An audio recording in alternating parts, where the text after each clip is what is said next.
Mahendra Singh Dhoni wicket keeping की practice करता था, लेकिन माही को विकेट कीपिंग से ज्यादा बैटिंग में दिलचस्पी थी। पर कोच उसे बैट के बदले ग्लव्स उसके हाथ में थमा देता। लेकिन उस दिन सब बदल गया जब स्कूल टीम का सेमीफाइनल था और कोच सही टाइम पर स्टेडियम तक पहुंच ही नहीं पाया। माही ने कैप्टन से एक बार बैटिंग की रिक्वेस्ट कर ली और यह बिल्कुल सही वक्त था। माही को बैटिंग मिल जाती है। पहली ही बॉल में वह छक्का लगा देता है। कोच के उधर पहुंचने से पहले ही माही छक्के पे चौके लगाता जा रहा था। जैसे ही मास्टर ग्राउंड तक पहुंचता है तो हैरान हो जाता है जब वह माही को विकेट कीपिंग की प्रैक्टिस करते हुए देखता है, क्योंकि माही तो अपना काम पहले ही कर चुका था। अब माही अपने माँ बाप के साथ मेले में आया था। तभी उसे एक ऐसी चीज दिख जाती है जिसे देखकर वह अपनी माँ से जिद करने लगता है कि वह पोस्टर उसे दिला दे। असल में वह पोस्टर श्री हनुमान का नहीं बल्कि क्रिकेट के legend of legend Sachin Tendulkar का पोस्टर था। उसकी माँ कहती है कि ये कौन से भगवान जी हैं, लेकिन माही तो अपनी जिद पर लगा रहा कि माँ प्लीज ये दिला दो बस। आखिरकार उसकी माँ मान जाती है। दीवार पर भगवान की जगह अब सचिन का पोस्टर लगा हुआ था। अब 7 साल बीत जाते हैं। माही भी 16 साल का हो चुका था। इंटर स्कूल ट्रॉफी कंपटीशन जो उन्हीं की स्टेट में खेला जा रहा था, माही ने भी उसमें भाग लिया था। माही की टीम उस खेल के मैदान में बुरी तरह हारने वाली थी। उनकी टीम का एक और प्लेयर गेम से बाहर हो जाता है। अब उस मैच को जीतना नामुमकिन था, लेकिन अभी भी उनके पास माही था जो बैटिंग के लिए उतरता है। उन्हें एक ओवर में 12 रन चाहिए थे, मतलब हर बॉल में 2 रन। माही स्टेडियम की बाउंड्री को देखने लगता है। फिर आखिरी ओवर की पहली बॉल प्रशांत शर्मा कराता है जो स्टेट लेवल का अच्छा गेंदबाज था। माही पहली बॉल पर ही उसे बाउंड्री से बाहर फेंक देता है। माही के मैच में उतरने से गेम पलट सकता था। धोनी जब 16 साल के थे, उनका पहला match inter high school cricket competition में था जो हर साल कराया जाता था। माही की टीम बुरी तरह मैच को हारने वाली थी। प्रशांत शर्मा की बॉलिंग ने एक और प्लेयर को विकेट आउट करके टीम से बाहर कर दिया। माही बैटिंग के लिए उतरता है। उन्हें एक ओवर में 12 रन चाहिए थे और एक ओवर में 12 रन प्रशांत शर्मा की बॉलिंग पर मुश्किल सा लग रहा था। प्रशांत पहली बॉल करता है और माही पहली ही बॉल पर छक्का लगा देता है। माही के गेम में उतरने ने गेम का रुख बदल चुका था। एक उम्मीद जो जीत की ओर इशारा देने लग गई थी। माही फिर दोबारा अपने आप को तैयार कर लेता है। प्रशांत भी इस बार होशियार हो चुका था। प्रशांत दूसरी बॉल कराता है और फिर दोबारा माही ने बॉल को बाउंड्री से बाहर पहुंचा दिया था। इसी के साथ केवल 2 बॉल में ही माही ने अपने स्कूल को वह जीत दिला दी थी जो नामुमकिन लग रही थी। फिर 1 साल बाद दोबारा इंटर स्कूल ट्रॉफी कंपटीशन की शुरुआत होती है। रेफरी टॉस करता है जिसमें टॉस जीतने पर केंद्रीय विद्यालय की बैटिंग पहले आ जाती है। रेफरी चर्चा कर रहे थे कि इस बार क्या जेवीएम पिछली साल का बदला ले पाएगा। वहीं माही की टीम से 2 प्लेयर पहले खेलने के लिए तैयार थे, लेकिन माही कोच को पहले खुद खेलने के लिए कहता है, क्योंकि जो बॉलर उनकी टीम से था उसे मात देना मुश्किल था। इसलिए माही कोच को पहले खुद जाने का सुझाव देता है। कोच कहते हैं कि वह दोनों तो पहले से ही तैयार बैठे हैं। माही उन्हें खुद समझाने के लिए कहकर अनुज के पास चल जाता है। आखिरकार कोच भी मान जाते हैं। माही और विनय पहले मैदान में उतरते हैं। माही पहले स्ट्राइक लेने के लिए कहता है। माही बिल्कुल तैयार था। जैसे ही पहली बॉलिंग करता है, माही पहली ही बॉलिंग में फिर एक बार छक्का लगा देता है। रेफरी भी जानते थे कि यह तो वही महेंद्र धोनी है जिसने पिछले साल 2 बार 6 मारकर मैच को जिता दिया था। इस बार भी यह ट्रॉफी केंद्रीय विद्यालय ही जीत कर जाएगा। माही छक्के पे चौके मारता जा रहा था। वहीं दूसरी तरफ यह बच्चा सिद्धू पाजी के पास आकर कहता है कि माही खेल रहा है। यह सुनकर सिद्धू पाजी भी दुकान बिना खोले ही स्टेडियम माही की बैटिंग देखने निकल जाता है। माही खेल तो ऐसे रहा था कि बाकी 14 प्लेयर की बारी आना मुश्किल सा लग रहा था। जैसे जैसे खेल आगे बढ़ रहा था, धीरे धीरे स्टेडियम में भीड़ भी इकट्ठा हो चुकी थी। माही ने हाफ सेंचुरी भी बना ली थी। वही बच्चा अब अपने स्कूल पहुंचकर पूरे स्कूल को बता देता है कि माही की बैटिंग चल रही है। स्कूल खत्म होते ही सारे बच्चे स्टेडियम जाने लगते हैं। मैच जैसे जैसे आगे बढ़ रहा था, स्टेडियम भी धीरे धीरे बढ़ता जा रहा था। आज तो ऐसा लग रहा था कि माही दूसरी टीम की बैटिंग आने से पहले ही उन्हें हरा देगा। माही की डबल सेंचुरी भी खत्म हो जाती है। खेल की जो शुरुआत होने वाली थी वह खत्म होते हुए दिखाई दे रहा था। आज माही को कोई भी रोक दे, किसी में दम नहीं था। इसी के साथ माही अकेला ही पूरी टीम को जिता देता है। सभी बहुत खुश लग रहे थे।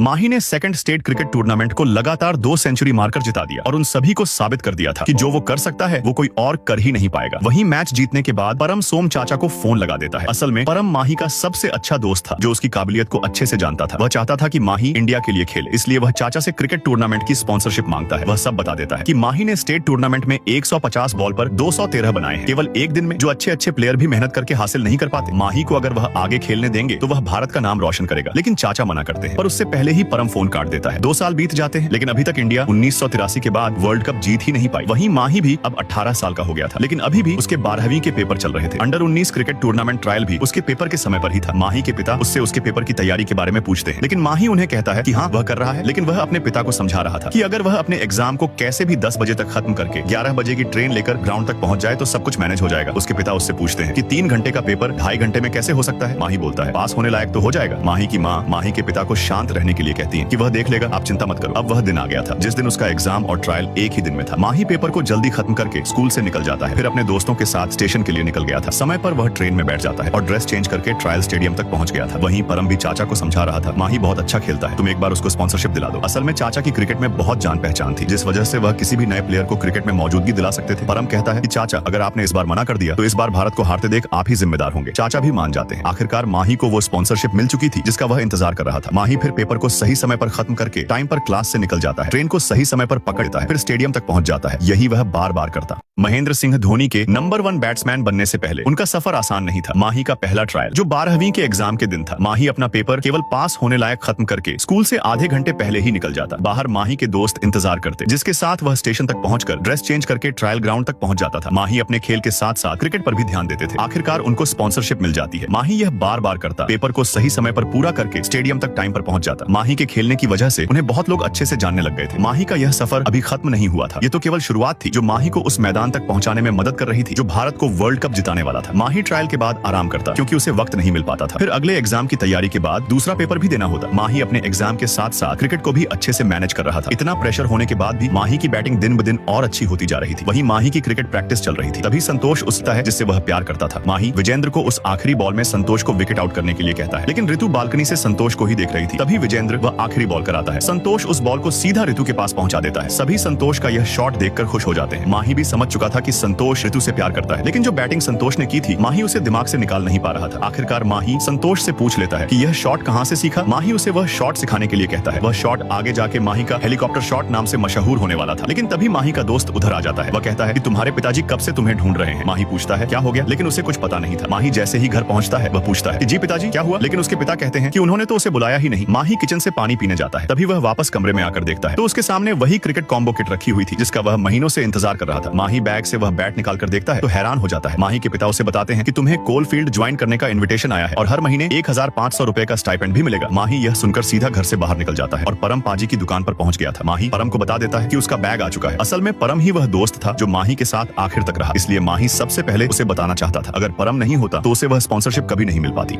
इसलिए वह उसे सबसे पहले बताना चाहता था। परम उससे कहता है कि तू खेलता जा बस और किसी चीज की चिंता मत कर, और हाँ मुझे अगले मैच में सेंचुरी चाहिए कहकर दोबारा माही को गले लगा लेता है। माही उस दिन के बाद से बहुत मेहनत करता है। वह संतोष से उसका हेलीकॉप्टर शॉट भी सीख रहा था जो 2011 के वर्ल्ड कप में वह मददगार साबित होने वाला था। माही अपना वक्त ज्यादातर संतोष के साथ बिताने लग गया था। माही को क्रिकेट खेलने के साथ साथ स्टाइपेंड भी मिलने लग गया था, इसलिए उसे खर्चे की भी कोई दिक्कत नहीं थी। धीरे धीरे माही ने स्टाइपेंड के पैसों से एक नई बाइक भी खरीद ली। सभी बहुत खुश लग रहे थे। अब वह दिन आ गया था जब Bihar versus Punjab under 19 cricket finals था। रेफरी टॉस करता है। बिहार के कैप्टन विकास कुमार और पंजाब के कप्तान युवराज सिंह के बीच। बिहार वह टॉस जीतने के बाद पहले बल्लेबाजी करने का फैसला लेती है। माही बिहार की टीम से खेल रहा था। कोच विकेट को बचाने के लिए कहते हैं क्योंकि विजिटर्स भी आ चुके थे जो वर्ल्ड कप के लिए प्लेयर चुनेंगे। ये बिल्कुल सही मौका था माही के लिए खुद को साबित करने का। पहली बैटिंग बिहार का अच्छा बल्लेबाज रतन कुमार करता है, लेकिन पंजाब के उस बॉलर ने पहली ही बॉल पर उसे विकेट आउट कर दिया था। दूसरा प्लेयर बैटिंग के लिए खेलता है, लेकिन वह भी पहली ही बॉल पर कैच आउट हो चुका था। बिहार केवल 50 रन बना पाई थी और काफी प्लेयर खेल से एलिमिनेट हो चुके थे। धीरे धीरे बाकी प्लेयर भी आउट होते चले जाते हैं। धोनी की बैटिंग आखिरी थी। कोच उसे संभल कर खेलने के लिए कहता है, पर वह माही की काबिलियत अच्छे से नहीं जानते थे कि माही हारे हुए खेल को आसानी से पलट सकता था। महेंद्र सिंह धोनी बैटिंग के लिए उतरते हैं। युवराज सिंह भी अपनी बॉलिंग के लिए तैयार बैठा था। उस वक्त पंजाब के पास एक अच्छा बॉलर, एक ग्रेट बैट्समैन भी था। युवराज सिंह यह टक्कर अब 2 ग्रेट प्लेयर के बीच थी। खेल का परिणाम कुछ भी हो सकता था। युवराज स्पिन बॉल कराता है, लेकिन माही पहली ही बॉल पर 6 लगा देते हैं। युवराज सिंह भी उसे पहचान जाता है कि जो प्लेयर उसके सामने है। उसकी बात कुछ और है। युवराज अगली बॉल कराता है, लेकिन कुछ दूरी से माही की विकेट बच जाती है। माही तीसरी बॉल पर एक और छक्का लगा देते हैं। फिर उसके बाद माही चौक के छक्के लगाता जा रहा था और खेल का रुख अब बदल चुका था। बिहार पंजाब के ऊपर भारी पड़ रही थी। ऐसा लग रहा था कि माही अकेला ही बिहार को वह मैच जिता देगा। माही की हाफ सेंचुरी भी बन चुकी थी। माही को रोक पाना पंजाब के लिए मुश्किल होता जा रहा था। माही 70 रन के साथ बिहार का स्कोर 254 पहुंचा देते हैं। असल में यह टेस्ट मैच है जो 4 दिनों तक खेला जाता था। आखिर में इसका रिजल्ट अनाउंस होना था। अब बाकी खिलाड़ी भी माही को अच्छे से जानने लग चुके थे। माही की मुलाकात युवराज सिंह से फिर एक बार ट्रेनिंग कैंप में हो जाती है। युवराज का कॉन्फिडेंस देखकर ऐसा लग रहा था कि वह खेल पंजाब ही जीतेगा। टेस्ट मैच का अगला दिन भी आ चुका था। माही फिर एक बार पूरे जोश से खेल रहा था, लेकिन इस बार दूसरे ओवर की आखिरी बॉल पर माही कैच आउट हो जाता है। बिहार के लिए इसे बुरा कुछ और नहीं था। पंजाब के लिए इससे ज्यादा खुशी और किसी चीज की नहीं थी। माही उधर से जाने लगता है। वह अपने इस खेल की वजह से हिम्मत हार चुका था कि उसका सिलेक्शन वर्ल्ड कप में हो पाएगा। चिंता करने की वजह से संतोष माही के पास अंडर 19 फाइनल के सिलेक्शन पर बात करने आया था, लेकिन माही उस बारे में बात नहीं करना चाहता था। फिर भी वह बहुत हिम्मत करके संतोष को सब सच बता देता है कि डे 2 पर वह 84 रन पे ही आउट हो गया। बिहार ने कुल रन केवल 356 ही बनाए थे। अगली बैटिंग पंजाब की थी। पहला विकेट ही 60 रन पर निकलता था, लेकिन अगली बैटिंग युवराज सिंह की थी। उसके नाम से ही कॉन्फिडेंस उसकी आंखों में दिखाई देता। डे 1 पर युवराज ने 80 रन और पंजाब के 140 रन, लेकिन डे 2 में उनका एक भी विकेट आउट नहीं होता। असल में पंजाब के पास जो खिलाड़ी थे वह माही के बराबर नहीं बल्कि माही से भी अच्छा खेलते थे। केवल एक प्लेयर युवराज सिंह की बदौलत पंजाब ने 431 रन बना लिए थे। इसी के बाद युवराज की डबल सेंचुरी भी खत्म हो जाती है। लास्ट डे 4 पर पंजाब का स्कोर 800 से भी ज्यादा हो गया था और युवराज का स्कोर 358, बिहार के स्कोर से भी ज्यादा। माही के उस गेम में हारने के बाद बिहार की बहुत बुरी हालत हो गई थी। प्लेयर धीरे धीरे हारते गए और डे 2 पर ही बिहार का गेम खत्म हो जाता है। इसलिए माही को वह कैसे सेलेक्ट करते। माही बताता है कि वह खेल को उस पहले दिन ही हार गए थे जब उन्होंने युवराज सिंह का कॉन्फिडेंस देखा था। उसी दिन बास्केटबॉल कोर्ट में अब आईसीसी नॉकआउट ट्रॉफी 2000 में खेलने वाले प्लेयरों की लिस्ट अनाउंस होती है। उसमें युवराज सिंह का नाम भी था, लेकिन आखिर तक माही का नाम उस लिस्ट में नहीं आ पाया। पाया। 3 एक्स्ट्रा प्लेयर का नाम भी अनाउंस हो जाता है, लेकिन उसमें माही का नाम था ही नहीं। फिर माही के साथ ऐसा कुछ होता है जिसका उसे अंदाजा भी नहीं था। माही के दिमाग में तो कुछ और ही चल रहा था। माही परम पाजी की दुकान पर पहुंच जाता है और छोटू को समोसे प्लेट में लाने के लिए कहता है। माही के उधर आते ही सब शांत हो जाते हैं। माही उनसे पूछता है कि क्या हुआ, सब इतने शांत क्यों हैं? परम माही के सिलेक्शन के बारे में बता रहा होता है, लेकिन माही को पहले से ही पता था कि उसका सिलेक्शन नहीं होगा। माही कहता है कि अंडर 19 टूर्नामेंट में वह भले ही हार गया हो, लेकिन वो उसकी हार नहीं है। वह मैच उसके लिए काफी इंपॉर्टेंट था। असल में माही अपनी काबिलियत को अच्छे से जान चुका था, इसलिए वह दोस्तों को पार्टी करा देता है, जिससे उसे वह दिन याद रहे और अपनी इस हार को कभी न भूल सके। वहीं माही के टीचर मार्केट से कुछ सामान ले रहे थे, तभी पिछली टीम के कोच उधर आकर टीचर को बताते हैं कि माही का सिलेक्शन ईस्ट जोन में हो गया था, जो कि रेडियो पर नहीं बताया गया बल्कि अखबार में आया था। माही के टीचर आज का अखबार देखते हैं तो हैरान हो जाते हैं, लेकिन अभी तक माही को इसके बारे में कुछ भी नहीं पता था। टीचर उधर से जल्दी ही माही के पास जा रहे थे। वह तुरंत परम की दुकान पर रुककर उसे बता देते हैं कि माही का सिलेक्शन दलीप ट्रॉफी में हो चुका है। परम माही के घर पहुंच जाता है। जैसे ही वह गेट खोलता है तो परम उसे सब बता चुका था कि उसका सिलेक्शन हो गया है। असल में माही को इसके बारे में इसलिए नहीं पता चल पाया था क्योंकि उसके पास कोई लेटर नहीं आया था। माही को कल सुबह रिपोर्ट करना होगा, लेकिन एक रात में उधर पहुंचना मुश्किल था। फिर आखिरकार देवल सर की मीटिंग खत्म हो जाती है। माही उन्हें सब कुछ बता देता है कि उन्हें कल सुबह ही कोलकाता में रिपोर्ट करना होगा। देवल सर बताते हैं कि माही का लेटर जमशेदपुर में कहीं अटका हुआ है। उनकी आखिरी फ्लाइट भी कोलकाता के लिए मिस हो चुकी थी। संतोष माही से उसका सामान पैक करने के लिए कहता है, बाकी कार का इंतजाम वह कर लेंगे कहकर माही को उधर से जाने के लिए कहते हैं। अब माही के सारे दोस्त थोड़ा थोड़ा करके पैसा इकट्ठा करने लगते हैं। परम भी अपनी दुकान से कुछ पैसे निकाल लेता है। जैसे तैसे वह कार को रेंट पे ले आए थे। माही और उसके दोस्त रात में ही 800 किलोमीटर दूर के एयरपोर्ट के लिए निकल चुके थे। टाइम कम होने की वजह से परम एयरपोर्ट तक के लिए सबसे छोटा रास्ता तय करता है। सभी दोस्त एक एक बारी करके कार चलाते हैं, लेकिन माही को सही समय पर कोलकाता जाने वाले एयरपोर्ट तक पहुंचा देते हैं। माही के दोस्त अगर न होते तो वह कभी उधर पहुंच ही नहीं पाता। असल में माही के दोस्त चाहते थे कि माही भारत के लिए खेले और अपनी जिंदगी में वह जीत जो कभी उन्हें नहीं मिली वह माही खेल कर दिला सकता था। लेकिन तभी ऐसा कुछ होता है जिसका माही को कोई अंदाजा नहीं था। कोलकाता जाने वाली आखिरी फ्लाइट भी मिस हो जाती है। ऐसा लग रहा था कि किस्मत माही को उस खेल तक पहुंचने में रोक रही हो। माही के दोस्तों की जो मेहनत थी वह बर्बाद हो चुकी थी। माही अपने दोस्तों से कहता है कि वह 2 मिनट में आ रहा है। फिर दोस्तों से दूर जाके वह सोच रहा था कि उसके साथ यह क्यों हो रहा है, लेकिन अगर उसके मुकद्दर में वर्ल्ड कप खेलना लिखा होगा तो दुनिया की कोई ताकत माही को हरा नहीं सकती थी। माही की कहानी का यह अभी अंत नहीं था।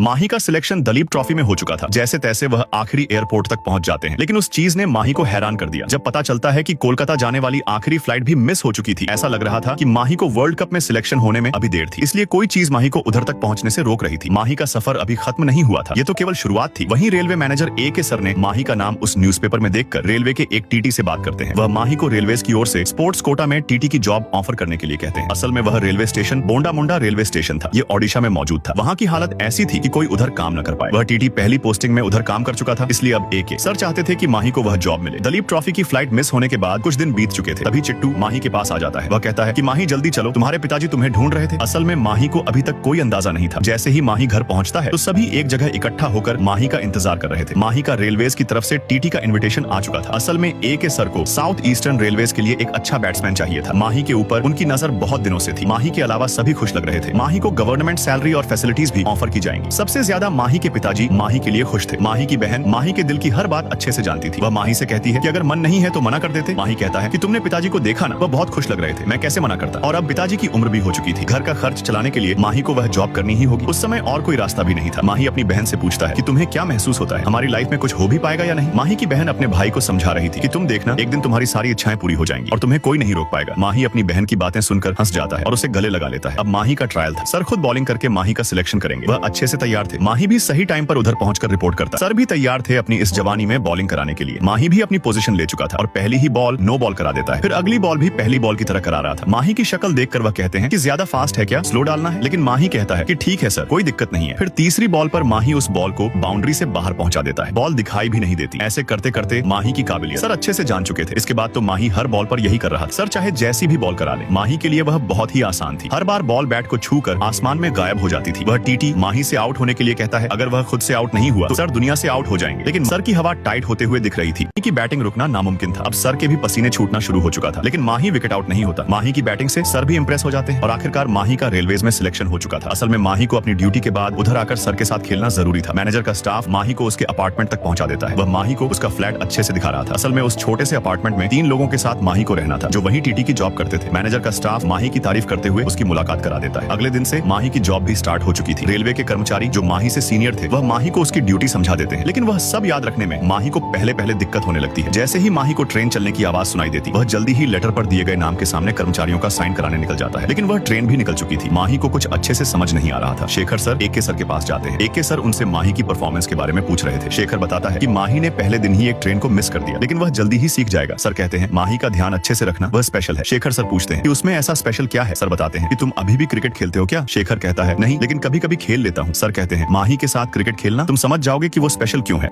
आखिरी फ्लाइट मिस करने के बाद महेंद्र सिंह धोनी को रेलवे स्टेशन पर TT की जॉब मिल जाती है। माही को पहले दिन वह सब याद रखने में दिक्कत होने लगती है, लेकिन जैसे ही वह ट्रेन के उधर से निकलने की आवाज सुनता है, वह अपने काम को करने की पूरी कोशिश करता, लेकिन ट्रेन वहां से पहले ही जा चुकी थी। माही शेखर सर को उसके बारे में बता रहा था कि दोनों ट्रेन एक साथ आने की वजह से वह आखिरी ट्रेन को मिस कर चुका था। सर माही को दूसरा काम बता देते हैं। माही काम खत्म करके अपने अपार्टमेंट में वापस आ जाता है। जैसे ही वह आराम करता, चिट्टू उसे बताता है कि खाना खा ले, प्रैक्टिस पर भी तो जाना है। असल में माही को TT की जॉब के बाद क्रिकेट प्रैक्टिस भी करनी होती थी। माही स्टेडियम तक पहुंच जाता है। वह बॉलिंग की प्रैक्टिस कर रहा था। फिर अगले दिन वही काम दोबारा करता है, लेकिन इस बार वह सही समय पर अपना काम खत्म कर चुका था। ड्यूटी के बाद क्रिकेट की प्रैक्टिस करता, फिर अगले दिन वह काम दोबारा करता। जैसे जैसे वह काम कर रहा था, उतनी ही तेजी से वह उस काम को अच्छे से सीखता जा रहा था। फिर एक दिन माही की बहन की शादी भी आ जाती है। माही अपनी बहन के लिए बहुत खुश था। माही को पूरी लगन से काम करते देख AK सर भी खुश हो जाते हैं। हर दिन माही का थकान से भरा रहता, लेकिन वह कर भी तो क्या सकता था। असल में माही यह सब कुछ अपने परिवार के लिए और आखिरी मैच में हारने के बाद अपने आप को बिजी रखने के लिए कर रहा था। माही वह बार बार रोज दोहराता, ड्यूटी के बाद प्रैक्टिस, फिर ड्यूटी, फिर प्रैक्टिस। ऐसा लग रहा था माही उस भीड़ में कहीं खो चुका है, जिसके बारे में उसे खुद अंदाजा नहीं है। जैसे जैसे वह काम कर रहा था, वह अपने आप को अकेला महसूस करने लग चुका था, लेकिन उसे कभी कभी गुस्सा भी आता, पर वो कुछ कर भी नहीं पाता। फिर माही थक हार कर बिल्कुल अकेला बेंच पर बैठ जाता है। वह सोच रहा था उसकी जिंदगी उस ट्रेन की तरह है जो रोज आती है और चली जाती है। तभी AK सर उधर माही के पास आकर पूछते हैं कि वह अकेला ऐसे क्यों बैठा है। माही कहता है कुछ नहीं सर, बस ऐसे ही। सर कहते हैं बात किया करो, मन हल्का हो जाता है। माही बताता है सर हम एक क्रिकेटर हैं, लेकिन यहाँ TT का जॉब कर रहे हैं 9 से 5, उसके बाद केवल रणजी ही खेल पा रहे हैं। ना तो माही का खेल इंप्रूव हो रहा था, ना उसे कोई अपॉर्चुनिटी मिल रही है। माही कहता है उसे भी नहीं पता उसकी लाइफ कैसे चल रही है, वह तो बस चलता जा रहा है बिना कुछ सोचे। उसे खुद नहीं पता वह कहाँ आ चुका है। माही कहता है कि कभी कभी सब छोड़ कर जाने का मन करता है, लेकिन पिताजी का चेहरा सामने आ जाता है। माही की बात सुनकर सर की आंखों में भी आंसू आ जाते हैं। सर माही से कहते हैं कि वह जहाँ चाहे खेले, जो करना है करे, बाकी अटेंडेंस का टेंशन उसे नहीं लेना है। असल में सर जानते थे कि माही एक अच्छा प्लेयर है जो अपनी काबिलियत और हुनर को वेस्ट कर रहा है। वह माही को फिर दोबारा जीतते हुए देखना चाहते थे। अब वह दिन आ चुका था जब फिर एक बार माही का कमबैक होता है।